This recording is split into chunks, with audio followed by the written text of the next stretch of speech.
guys, I'm Tiffany. How are you? Welcome to your awakening. Today, I want to talk to you about signs and symptoms that you are awakening. And if you have not already awakened and you're still watching my videos, then you're about to break through and have this awakening. So let's do it. This is what happens after you awaken. Now, again, I'm always going to tell you the truth. I will never lie to you. Don't really care about anybody's opinion about anything. These are like real things that maybe I can't, scientifically prove. Anything that's called a spiritual anything, specifically a spiritual awakening in this case, that's fine.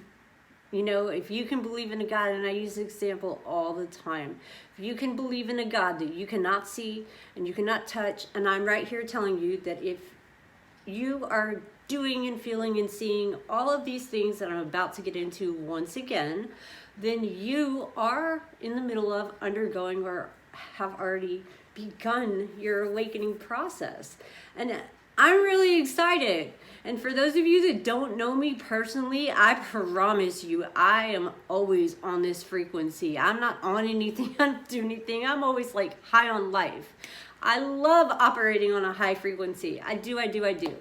All right, so let's dive right in because here we go. All right, the first thing when it comes to your spiritual awakening, I've said this many times and I'm gonna say it one more time, because I've also said a billion times that repetition is key. It really is. Anything that you do 15 to 28 times becomes a habit. End of the story. So in the beginning, of, like my time, in the beginning of my awakening, I did not know that I was awakening. I did not know that I had been awakened. I literally came home from Hawaii one day, and the next day I was in bed. I was sick.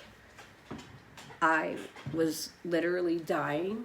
I have been diagnosed with everything under the sun. I've seen a bajillion doctors. Every one of them has their own opinion of what I had and or may still have or not have. Who cares? Okay, look, I died twice. I had 2 heart attacks. I have been awakened for 3 months. This is July of 2019.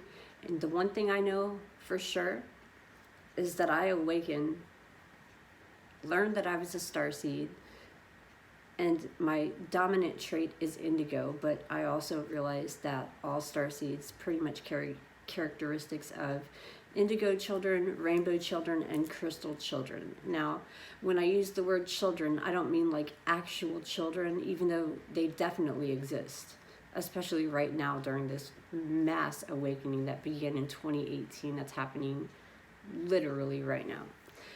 But it's more like the essence of a child.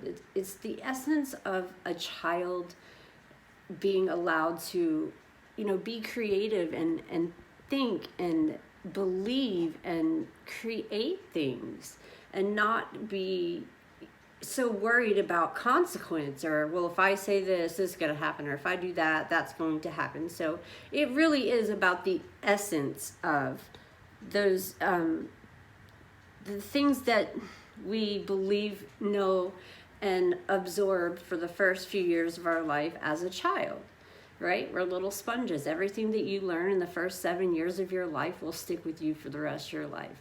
So, moving on. That's a little touch of my story once again. It's never going to change. I'm going to tell you every time I had 2 heart attacks and I died. I'm going to tell you that I had a brain-eating amoeba. I had 3 days to live. In those 3 days, I found out that I had 3 days to live. Then I died. Then I came back, and that time I remembered. Now, awakening is remembering. Remember equals awaken. Awaken equals remember. You need to remember. So that's where the trigger words are going to come into play. All right, I'm gonna dive in now. So here are some signs and symptoms that you have awakened.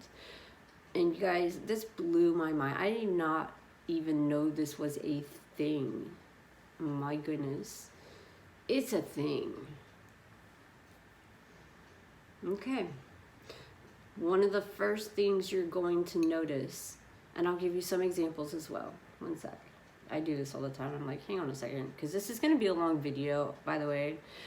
I've explained to you guys before that I have a couple of radio shows, and I am totally used to talking to people for an hour straight. So, all right. Anyway, that's Red Bull. I hear it gives you wings. Probably that has something to do with why I operate on such a high frequency, you know, like way over 400, you know, whatever, hertz, gigahertz, whatever. I don't even know what that's called. All right. Intensified perception.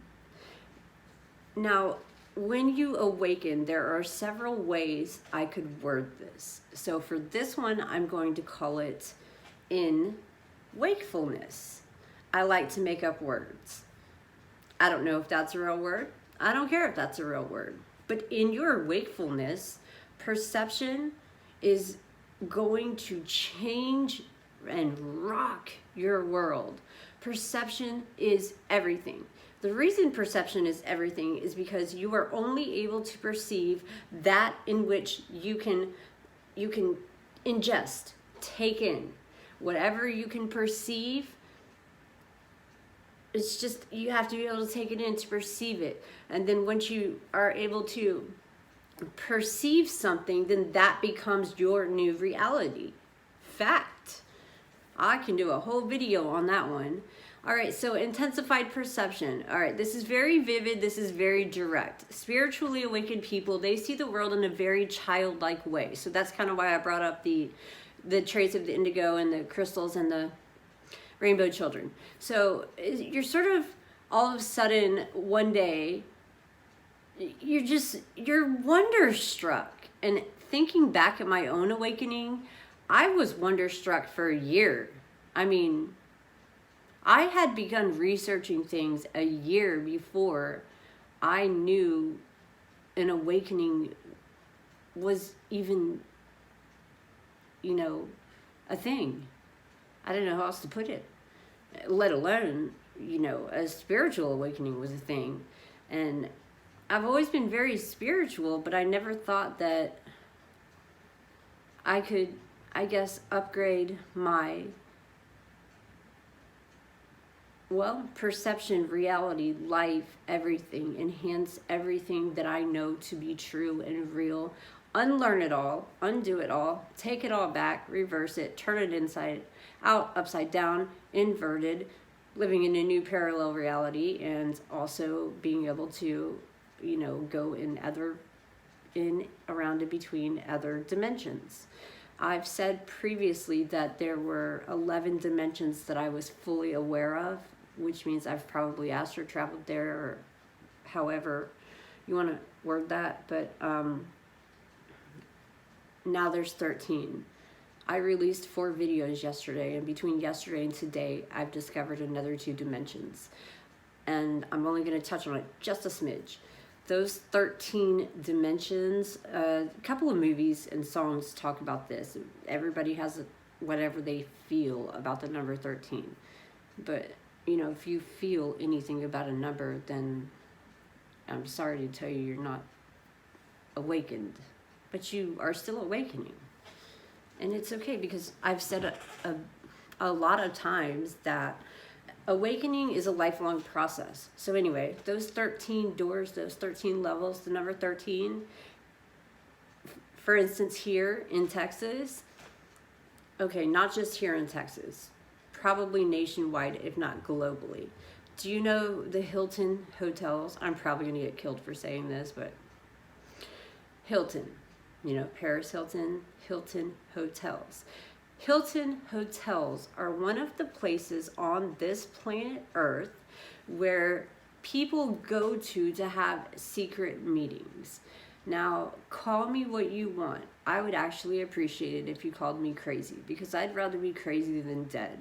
So let's assume I'm crazy, and I'm telling you that these meetings happen on very specific floors in Hilton hotels across the globe. I'm leaving that right there. Back to intensified perception. So all of a sudden, everything is beautiful.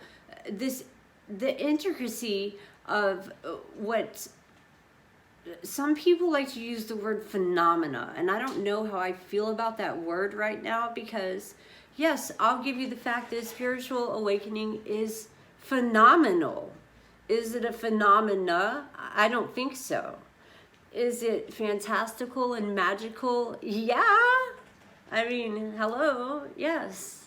Yes. We are love. All right.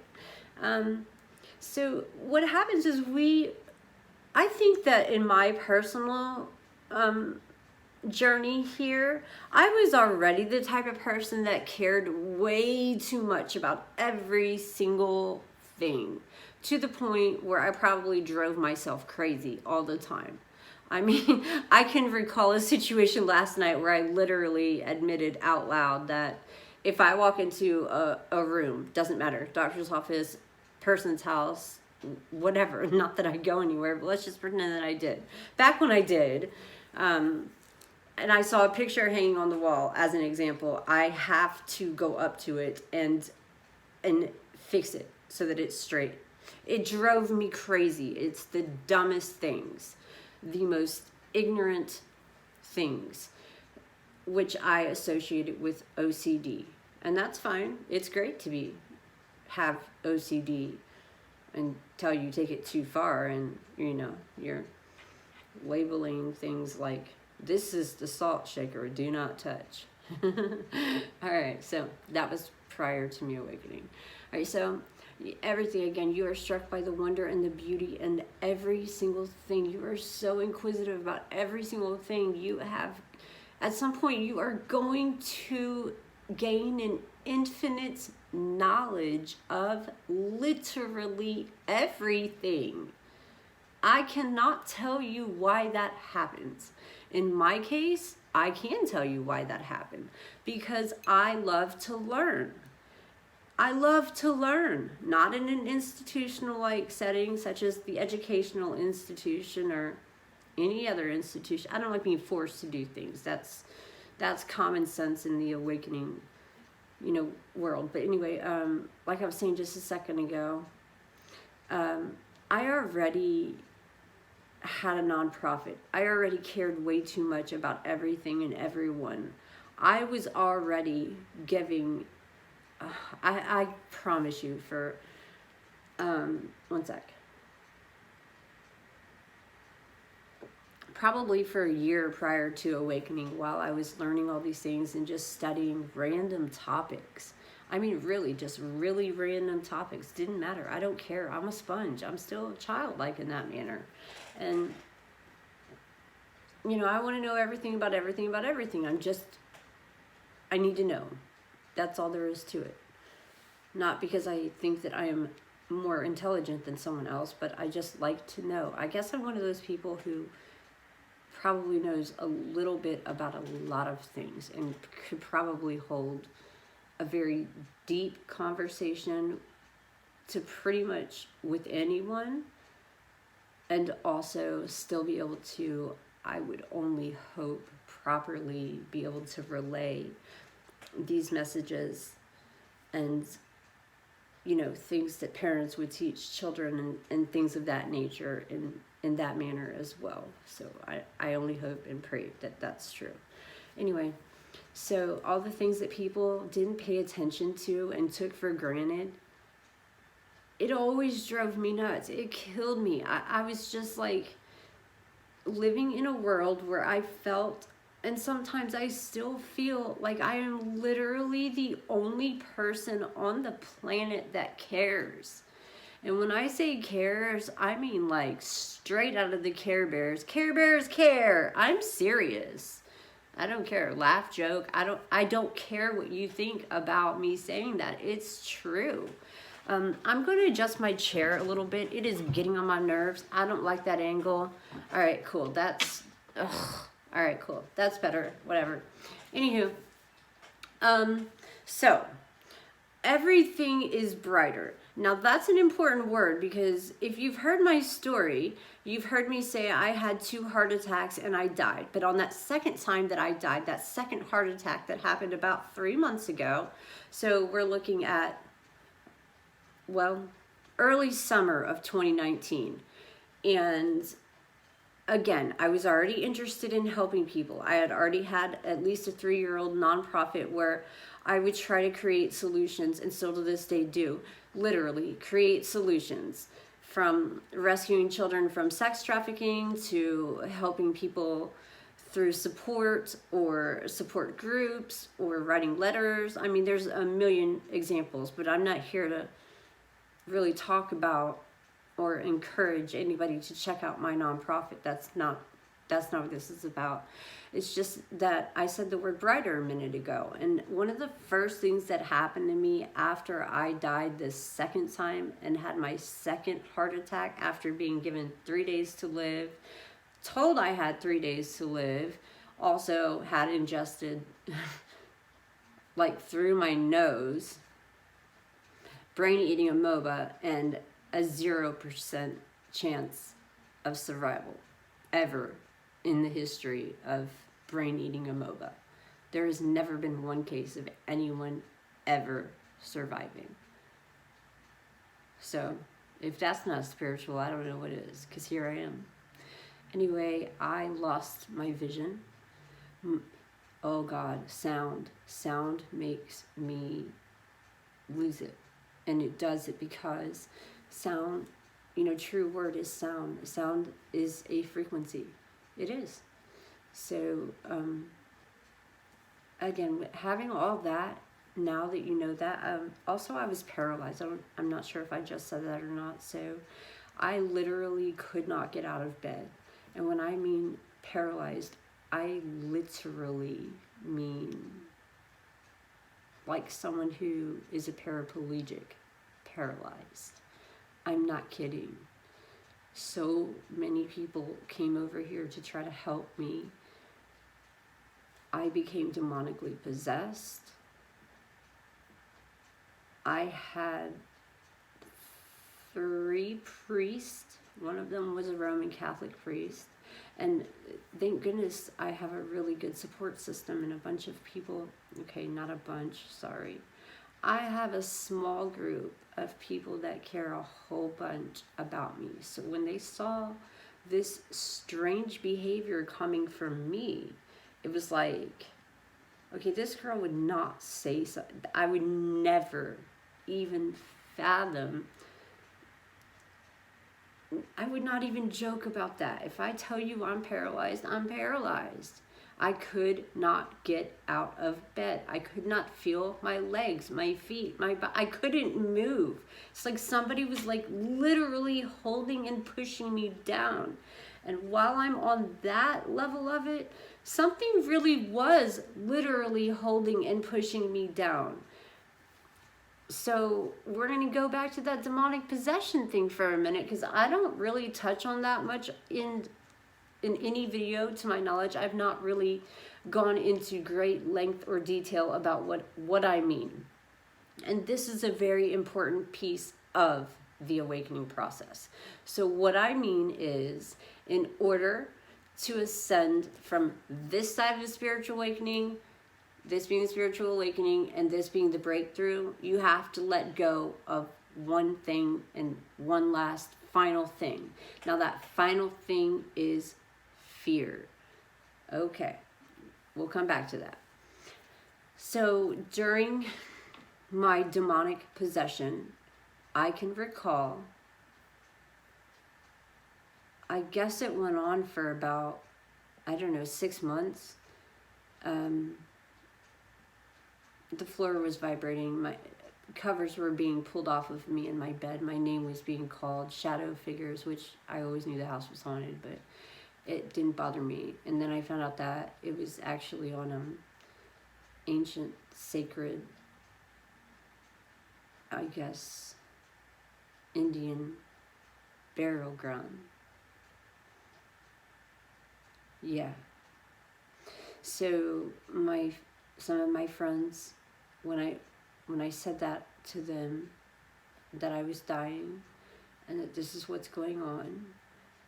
Sometimes I think I may have mistaken that demonic possession for what a lot of people, I think, go through when they die. It's sort of like when they see the light and they want to follow it, or they give up and maybe they start regressing. You'll see this a lot with Alzheimer's and dementia patients.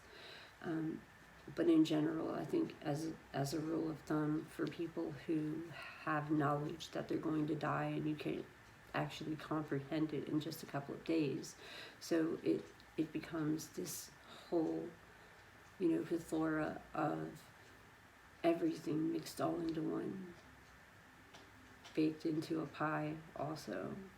It's overwhelming, guys. So once you get past that phase, so a few priests came in and like literally wouldn't even enter my room. I'm sorry that I laugh about this, but it's like this. Guys, I'm telling you that I have literally at that point reached out to, Ed and Lorraine Warren's child. If you don't know who Ed and Lorraine Warren are, I'm very sorry to tell you, Ed passed a few years ago and Lorraine passed a few weeks ago. And I'm not happy about that because I love them both dearly. Well, they have a son and he now runs their paranormal museum, and they're the ones who are part of all these famous cases. Like, for instance, Annabelle. They actually have Annabelle in their, I don't know what you would call their, I guess, museum. It's sort of like an underground place where all the worst things in the whole wide world that have ever been possessed that they've had to come into contact with and or took on as a personal case, well, they took the item and put it in there. So I'm gonna leave that alone for a few. Anyway, I literally reached out to them, and what happens is I specifically recall, I don't know what kind of a pastor, I don't know, we just my roommate and my friends and everybody just kind of just started calling around. And remember, I'm also having to deal with buying urn necklaces online, right? Because my children probably want some piece of me. And even though I was against cremation, I'm not anymore at that point, because 3 days, I find out I'm dying. I found out there's a 0% chance of survival. I need to write a will. I've got children. I need to break the news to literally everyone I know on top of writing a will. I mean, it takes a long time to write a will, and that wasn't fair. And any will that I had written could have been easily broken down in a court of law and used against me, and my wishes never having been actually fulfilled, even though there weren't that many wishes. It was just like basic stuff. And I guess that's why I became okay with cremation. I mean, go ahead, autopsy all you want. I'm an organ donor. I don't care. You can have them. Hey, I'm alive right now telling you I'll give you any one of my organs, and I'm serious. Anyway, so I can remember after that, a third person came in. Now this woman, I think her and her husband came over the first time. And by the way, I have no idea how these people found out who I was, where I lived, or how this was going on. So I'm going to give credit now to probably my roommate driving around town to every church saying, hey, this person is demonically possessed. I need you to come help. So pastor, preacher, priest, anybody, whatever the situation was, I probably went through 7 different types of religious beliefs, trying to I needed help. It was obvious, okay? I had so far surpassed the whole grieving process and all of the stages of grief and grieving, and had accepted it. Now, at that moment that I finally accepted it, I remember that moment. I will never forget that moment. That moment was the exact moment, and I have pictures of it, which I'm going to, even at the risk of good Lord. You know, this time I'm going to actually add a real trigger warning. If I add these pictures to this video and you see it, here's your trigger warning to turn the video off right now. Let me give you a second. They are very disturbing. All right, so I've given you your chance. If you're still watching, watch at your own risk. So I'm gonna put some pictures in there, and the next thing I remember is a man and a wife, a husband and wife, and they were a different type of religion or spirituality. I'm not going to say what kind. I could probably sort of compare it to maybe okay, look, it's called Santeria. It's a thing. So they both physically put their hands on my butt. They're actually like basically the only ones who entered my room, didn't throw holy water on me and run out the door. I couldn't get out the door fast enough, but whatever. One of these days I might like actually become a mature person and stop laughing at that, but that to me is hysterical because we're talking about a spiritual awakening. We're talking about priests, and Roman Catholic priests at that, okay? The same Roman Catholic priests that are always, I'm not even going to go there. I'm not going to go there. It's going to stay over there for now. And for them to walk in, acknowledge that I truly needed an exorcism. And by the way, by this point, I'd already had 2 or 3 exorcisms. And I had also been playing on the dark side. And I had also been researching things for a good year at the exact moments where I died that 3rd time. And then that time I remembered it. And I remember everything that happened during those about 3 weeks. The last 3 weeks of my life as I know it. All right, so the man and his wife, they came in and they put their hands on me and started sort of praying over me in Spanish. Now, I never told them that I knew Spanish, so they did not know that I knew that. And I kind of got very upset with them, or maybe more at myself, not with them, because they were trying to help. But I got very upset, very uneasy, and very uncomfortable with the fact that they physically laid their hands on my body. Anybody who knows anything about magic, black magic, the occult, anything, however you want to, you can call it whatever you want. Satanism, ritualistic, satanic abuse, the dark arts, who cares? Magic, illusionist, it does not matter what you call it. It just matters that it's a thing. And this specific thing during this time with this exact couple, husband and wife, this is called Santeria. So you don't mess with Santeria. I mess with Santeria. On top of Ouija boards and all kinds of other stuff. So I felt really uneasy about the fact that I had allowed them to place their hands on my body when I don't let anybody touch me. And I'm serious. I'm serious. Nobody is allowed to touch me at all. All right, so they place their hands on me and I get really uncomfortable. I reach out to one of my very, very, very good friends, and she sends me some information and reaches out to somebody on my behalf. Okay, I'll come right back to that. The husband and wife, the wife came back a second time. And at the second time that she came back, this all happens within 3 weeks. And I guarantee you the biggest chunk of it happened within the first 3 days to 3 days. Well, because I only had 3 days to live.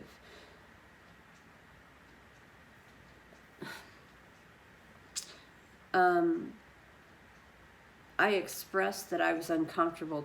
I expressed to her that I was uncomfortable with the fact that she had rubbed her hands kind of all over my body, hovering over me, praying over me, her and her husband. And I don't mean that in a sexual way, so please do not mistake what I'm saying. I mean in what I would if it were me, I would never use Santeria.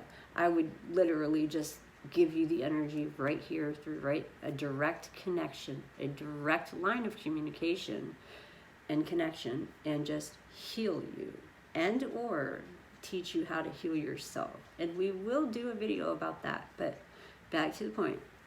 Okay, so after them coming over a second time, and the second time was just the wife brings over a crystal. And now you've got to understand some things. I'm not going to be allowed to tell you about a lot of these exact rituals that happened, so I'm only going to use the word rituals, specifically regarding very game-changing moments.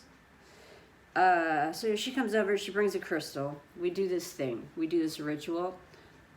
It blew me away. It really did. And I let her know, I expressed how uncomfortable I was that she had put her hands on my body, and she profusely apologized. And I still didn't let her know that I understood and could speak and understand Spanish. But all right, so that happened. Then the next person that came was a shaman. He literally got in his car and drove to me without knowing me. I've never met this person in my life. I cannot get out of bed. I'm still paralyzed. I still can't hear anything. This sound, this ringing in my ears, it was just coming from everywhere. I've got no TV on, no lights on. Oh my God, my phone, to this day, it literally, y'all may not believe me, but it literally burns me to this day. I cannot touch my phone without feeling its frequency and its radiation, or how about, electricity. And real quick, before I move on that, I actually discovered there's a word for that. And it doesn't really matter if I say it's related to the awakening or not, but, this is a deliberate thing. It's called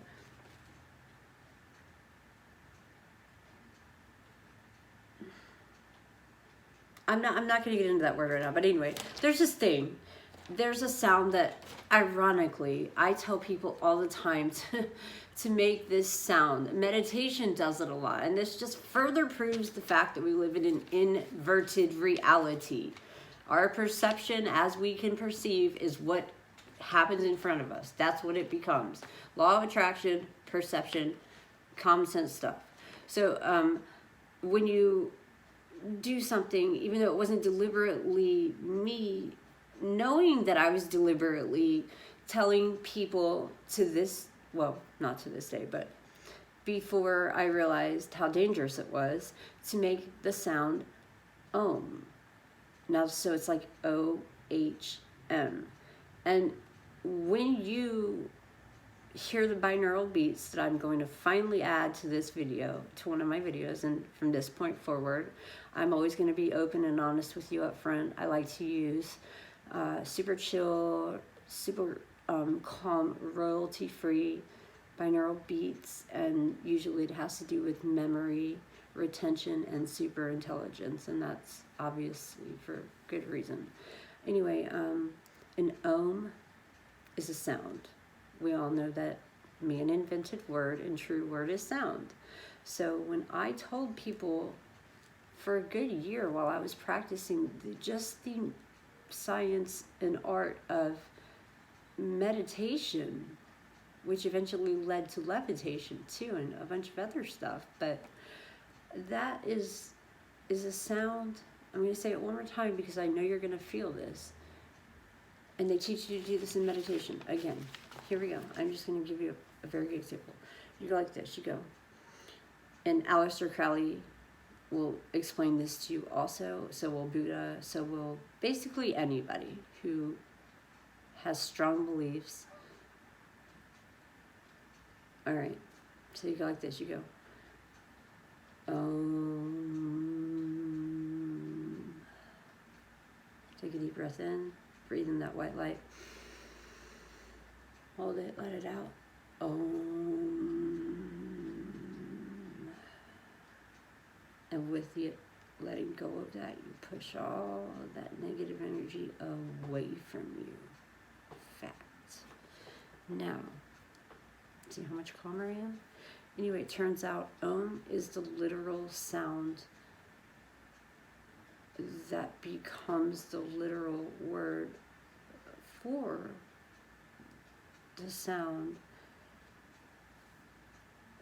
which equates to electrical resistance and the reciprocal conductance. Now, you guys know that I cannot touch electronic devices. You know that the frequency coming off of television and phones and any kind of devices whatsoever, that I can't stand them. I can't even go outside of my house. Like, I cannot even leave my house because I don't want to be accidentally touched by somebody or be exposed to anything. So I realized that I just spent the first 35 minutes speaking to you about something that has nothing to do with the topic, but I felt like I really needed to connect with you guys on a deeper level today, because I realized that I kind of bounce around, well, a lot, and more importantly, I haven't exactly told you a lot about my story and how this happened to me, and probably why. So I hope that I have done at least a semi-sufficient job of doing that right now. I hope that you are able to understand me further now based on what I just told you. And back to the shaman for just a second. This guy drove like 8 hours in each direction. He came over, and that was it. Everything changed. Everything. That was the moment I awakened. I just didn't know it yet. What I could see was, I still to this day, I can see air. And in some of my videos, if you look closely enough right behind me, I don't use filters. This is raw, unedited. Yeah. Look behind me. Do you see that? Even if you don't, I'm going to show you some really good examples. Just go look at any of the other videos. Probably half of them, at least, if not all of them, have things moving around me in the background, and there's not that's a wall. This is a chair, this is me, and this is, you know, Himalayan salt rocks. So anyway, all right, ready? Let's move forward. Let's progress.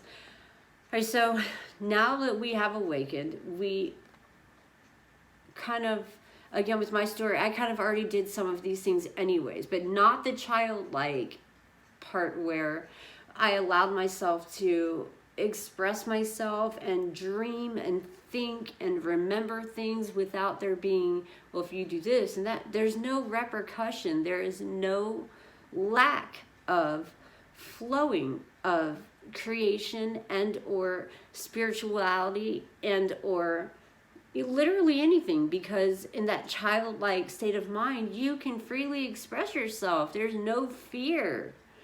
And that's a big thing. Remember what I just said about fear? Okay, so check this out. All right, so I could see a lot of things, but one of the prominent things that I could see was air. And still to this day, I can literally see air. Literally in my, and you know what, I'm going to hold this up against the wall just by some small chance if I am able to, you know, create air that you can see using electrical or ohm. So if you saw that, cool. If you didn't, I didn't either, but maybe it's there. Things like to show up after I videotape them. Everything is brighter. It's more fascinating than it ever was before. It was already fascinating, but I personally hated life, and most people too. So all of a sudden we become absolutely captivated by nature. I know I've said this one before, but I can't say it enough. And I guess how it relates to my story, I just told you that I spent about 2 months in Hawaii, and the literal day that I came back is when I basically went to bed for almost a year. And that leads us to here right now. All of that happened after spending time and letting every guard, everything down. Just, I've never had a vacation in my life. All I ever do is, you know, work, work, work, work, work, work, work. Everyone's like, what are you doing? Working. What are you doing? Working. All you ever do is work. Yes, I know all I do is work. So I had a vacation. I gave my mind a break. I went to the beach. It was calling me, that salt water. Oh, and I still have a lot of stuff that reminds me of Hawaii. I did get some very cool stuff from there, and it's here, and it's with me, and I can go back to that. Just imagine what the ocean sounds like in one of those very specific shells where you can just put it up to your ear, and you're like hearing the ocean. That one is amazing, by the way. That is even a thing. That's awesome. Mother Nature, you did good, like really good. Okay. After you become captivated by nature, and by nature you could be in the forest, you want to go hiking, you could just sit on the ground. Remember what I just said. I could feel the ground vibrating under my feet when during the times that I was able to walk and not necessarily paralyzed, 24 hours a day, 7 days a week. There weren't, obviously, I had to use the restroom and basic things like that, but that's about as far as I went. Everything vibrated underneath my feet. I could feel the shift. I could feel the changing, and I was not the only one that was feeling it. I can recall a very, very specific conversation between myself and a good handful of, 5 to 10 separate people. None of us knew each other, and none of us were speaking to each other at any given time. And none of them were speaking to each other because they don't even know about each other. So we all felt this vibration, this shift, this change, this really big change was coming. Now I call those waves. So every single thing that everyone has always taken for granted, I always, look at my Facebook page, guys. I have nothing to hide. Look down below. My Facebook page is right there. Just look me up. You'll see that I literally admit that I was put on this earth to save lives. Seriously. But being in tune with nature, so that's a God thing. That's a spiritual thing, because as I was growing up as a child, I had a fascination way back then. I would go into nature, go into the woods. I am a literal tree hugger. I am, to this day. So much so, after I ordered a handful of the urn necklaces and unfortunately was forced to say goodbye to everybody, including my own children, and having that mental breakdown, that was, really awesome. Whatever.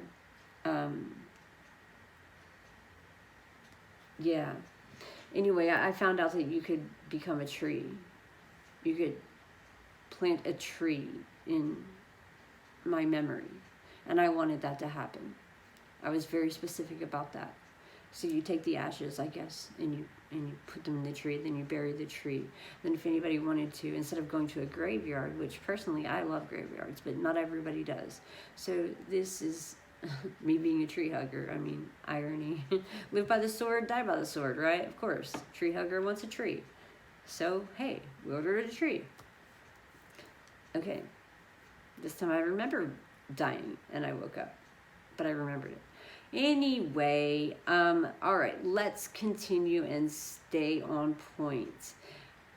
After becoming captivated by nature, again, some of these things I had already been doing for my entire life. It's just, it was always an extension of who I am as a person, but this was a different level of trying to understand. This is the very childlike level. I've used this example before and I'm about to use it again. Mommy, yes honey, why is the sky blue? I don't know. Mermaids live in the sky?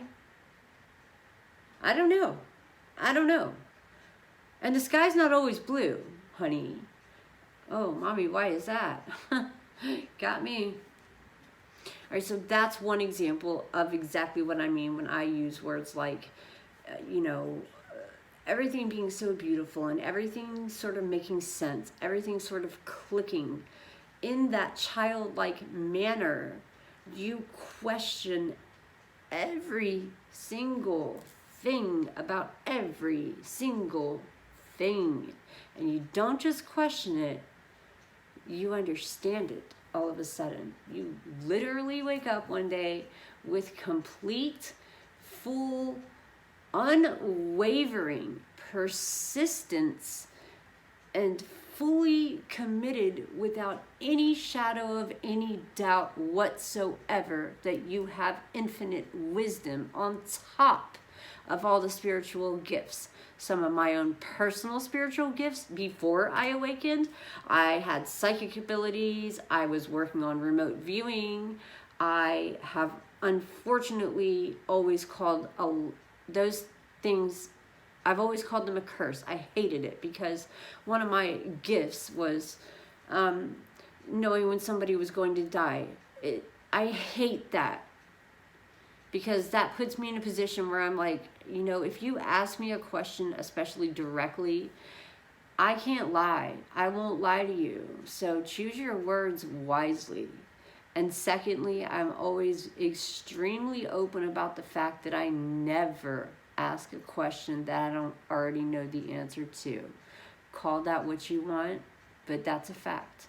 All right, so everything, it sort of takes on this new complexity, and it's not just like the landscape and the beauty of the sky or the complexity of the sea or how does it reside in the sea. It then leads to other questions like, well, if a baby is born and it's in a womb and it can breathe inside of a womb, you know, literal liquid, fluid, okay, from a mother, when the baby is born and you have a home delivery in a, you know, like a basically warmish temperature swimming pool in a safe environment, only please don't like ever take my advice.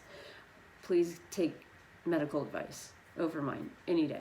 Anyway, if you were to do that, it's called a home birth. It's a thing. There really is like these places that allow you to do that, and you're going to get a midwife if you do that. But anyway, all of a sudden, all of that, and you become aware of the fact. I kind of always knew that, and I sort of joked about the fact that everything was alive. I could hear people's thoughts, and remember, there's this like, this like frequency and this buzzing, this sound that is piercing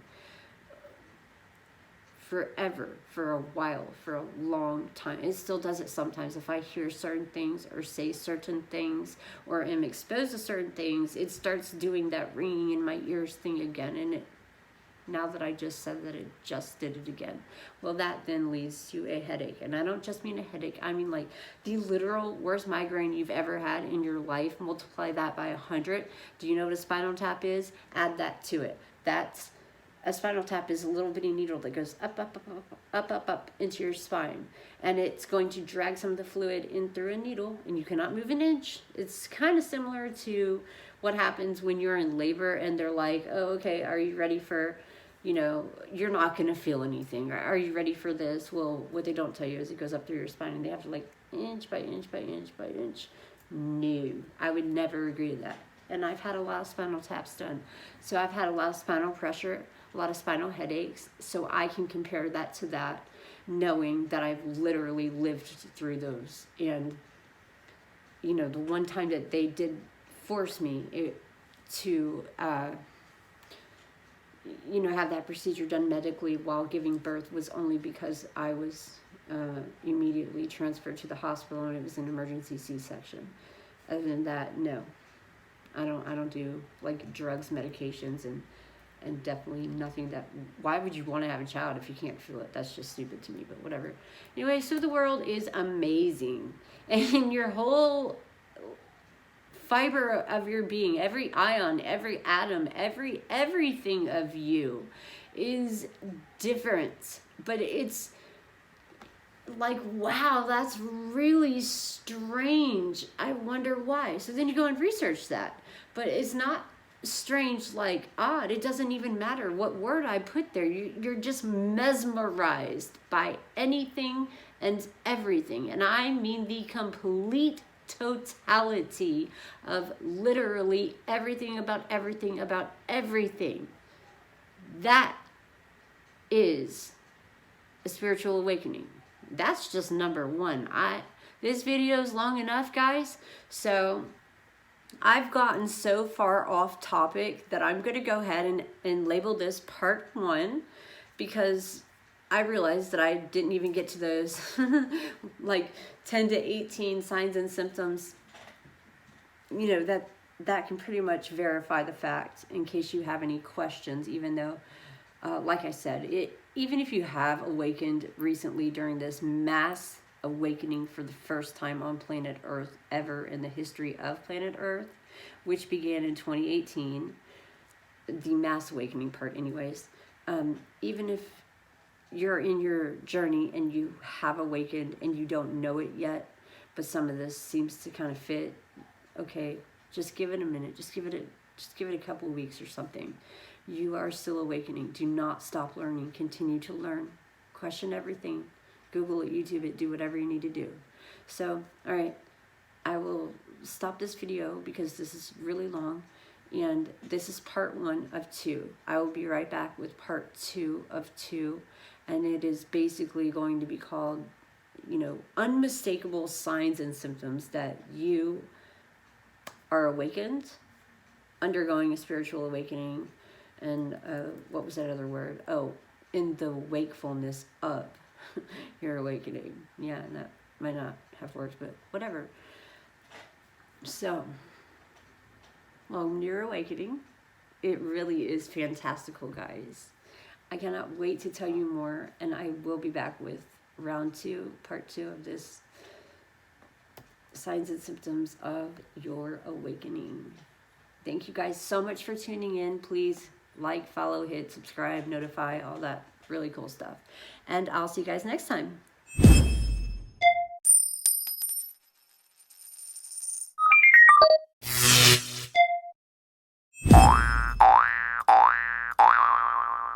Hey guys, thank you so much for watching. Please like, follow, subscribe, hit the notification bell, and check out my Facebook page posted above.